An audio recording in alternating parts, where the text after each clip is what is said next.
تو چلیے آج پاکستان کی سیاست کی ایک ایسی کہانی کی بات کرتے ہیں جس کے صرف دو ہی مرکزی کردار ہیں۔ ایک طرف ہے ایک بہت طاقتور نظر نہ آنے والی قوت اور دوسری طرف ایک کرشماتی لیڈر۔ آج ہم انہی کے رشتے کی اس پیچیدہ کہانی کو ذرا کھول کر سمجھنے کی کوشش کریں گے۔ اچھا، تو اس کہانی کو سمجھنے سے پہلے ایک لفظ کو سمجھنا بہت ضروری ہے، اور وہ لفظ ہے اسٹیبلشمنٹ۔ اب دیکھیں، پاکستان میں یہ صرف ایک لفظ نہیں ہے، بلکہ یہ طاقت کے اس پورے نظام کی طرف اشارہ کرتا ہے جس کا سیاست پر دہائیوں سے ایک بہت گہرا اثر رہا ہے۔ اور پھر آتے ہیں عمران خان۔ تو سوال یہ پیدا ہوتا ہے کہ اس طاقتور نظام کے ساتھ یعنی اسٹیبلشمنٹ کے ساتھ عمران خان کا آخر رشتہ تھا کیا؟ کیا وہ ان کا کوئی پروجیکٹ تھے، ان کے پارٹنر تھے، یا پھر ان کے مخالف؟ سچ پوچھیں تو یہی وہ مرکزی سوال ہے جس نے پچھلے 10 سال کی پاکستانی سیاست کو پوری طرح سے ڈیفائن کیا ہے، اور آج ہم اسی سوال کا جواب ڈھونڈنے نکلے ہیں۔ تو کہانی شروع ہوتی ہے اس دور سے جب عمران خان سیاست میں ایک آؤٹ سائیڈر کی حیثیت رکھتے تھے، مطلب ایک ایسا شخص جو سسٹم سے باہر کھڑا تھا اور پورے کے پورے نظام پر ہی تنقید کر رہا تھا۔ دیکھیں، یہ کوئی راتوں رات ملنے والی کامیابی کی کہانی بالکل نہیں ہے۔ 1996 میں انہوں نے اپنی پارٹی بنائی پی ٹی آئی، اور اس کے بعد تقریباً 15 سال، جی ہاں 15 سال تک وہ سیاسی میدان میں تقریباً اکیلے ہی جدوجہد کرتے رہے۔ ان کی پوری سیاست کا جو مرکز تھا وہ تھا سٹیٹس کو پر تنقید، اور خاص طور پر اسٹیبلشمنٹ کے سیاسی کردار پر کھلی تنقید۔ اور پھر آیا 2011 اور لاہور کا وہ جلسہ جس نے آپ کہہ لیں کہ سارا کھیل ہی بدل کر رکھ دیا۔ وہ جو لاہور کا جلسہ تھا وہ ایک ٹرننگ پوائنٹ تھا۔ اس نے صرف عوام کی رائے ہی نہیں بدلی، بلکہ عمران خان کے بارے میں جو پورا سیاسی بیانیہ تھا وہ بھی سمجھیں کہ 180 ڈگری پر گھوم گیا۔ اور اسی کے بعد سیاسی حلقوں میں ایک سرگوشی شروع ہوئی جو آہستہ آہستہ ایک سوال بن کر ہر طرف گونجنے لگی کہ کیا عمران خان کو کسی کی پشت پناہی حاصل ہے؟ اب دیکھیں، اس وقت کوئی ٹھوس ثبوت کسی کے پاس نہیں تھا، لیکن پاکستانی سیاست کا اصول ہے کہ یہاں اکثر جو تاثر ہوتا ہے وہی حقیقت بن جاتا ہے۔ تو یہ جو بیانیہ تھا یہ وقت کے ساتھ ساتھ اور مضبوط ہوتا گیا، اور پھر اس کا عروج ہمیں دیکھنے کو ملا 2018 کے الیکشنز میں۔ یہ وہ سال تھا جب عمران خان بالآخر اقتدار میں آئے۔ تو جب 2018 میں عمران خان وزیر اعظم بنے تو ملک جیسے دو الگ الگ کہانیوں میں بٹ گیا۔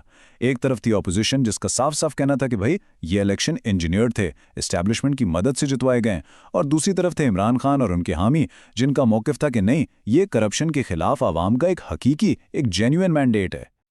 اچھا، اقتدار میں آنے کے بعد ایک نئے دور کا آغاز ہوا، اور اس دور کو ایک خاص نام سے یاد کیا جاتا ہے، سیم پیج یا ایک صفحے کا اتحاد۔ اس دور میں یہ بات تو بالکل واضح تھی کہ خارجہ پالیسی ہو یا سیکیورٹی کے معاملات، فوج کا اثر و رسوخ بہت مضبوط تھا۔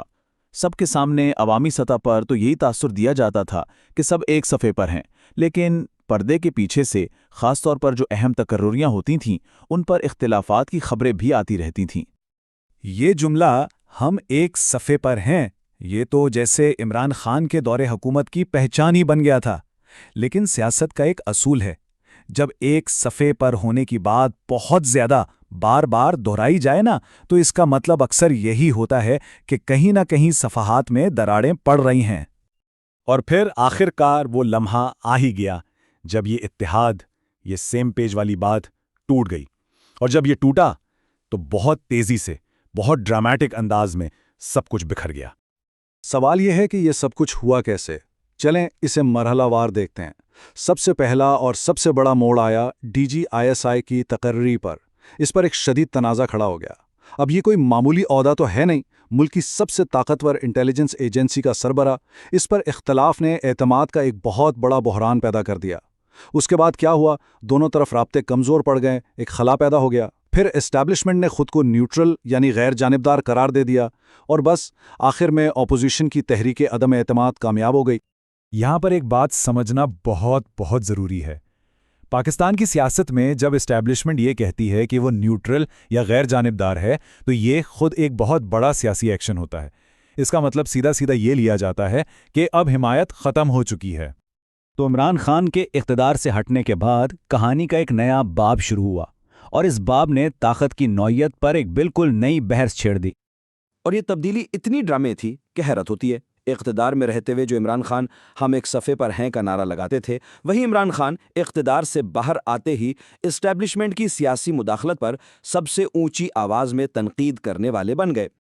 اس کھلے تصادم کے نتائج بہت سنگین نکلے، ان کے خلاف مقدمات کی جیسے ایک لہر آ گئی، سینکڑوں کیسز، ان کے ساتھیوں کو گرفتاریوں کا سامنا کرنا پڑا اور انہیں میڈیا اور سیاسی میدان سے مکمل طور پر سائیڈ لائن کرنے کی کوشش کی گئی۔